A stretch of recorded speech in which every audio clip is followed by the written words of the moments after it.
Bukan setakat makcik, nenek pun ada. Bukan setakat nenek moyang pun ada. Janganlah. Tolonglah. Tolonglah, semua jenis. Semua jenis.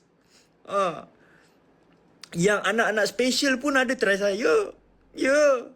Anak-anak special, anak-anak syurga pun try saya. Yang itu saya tak boleh nak cakap apa, tak boleh nak cakap apa sebab dia anak syurga. Kalau saya cakap apa-apa nanti kan saya kena dosa, tak boleh. Tapi tak apa, saya okey. Saya terima. Tapi tolonglah Tolonglah lelaki pun ada. Jangan lelaki pun try aku. Abang rasa muka saya ni nampak tak straight ke bang? Bang, saya straight cukup ni bang. Aku karang semua jenis lah, semua ada.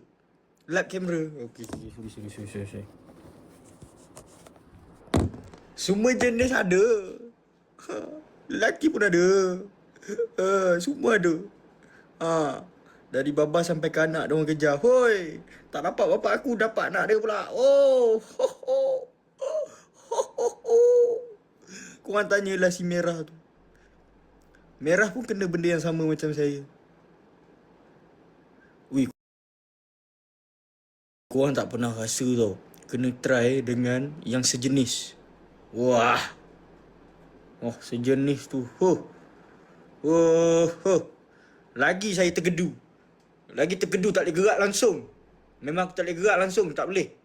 Korang tak pernah rasa benda tu.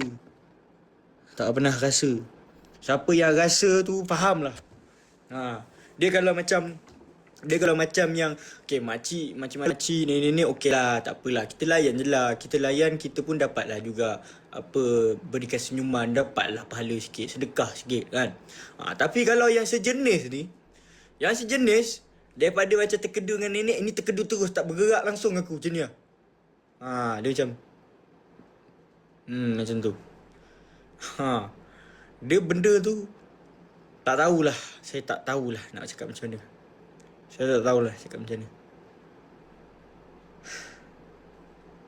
It's all a test. Tak payah test saya. Tak payah. Saya memang straight. Tak ada bengkok-bengkok. Tak payah test saya. Saya okey je. Saya normal. Bukan normal. Saya okey je.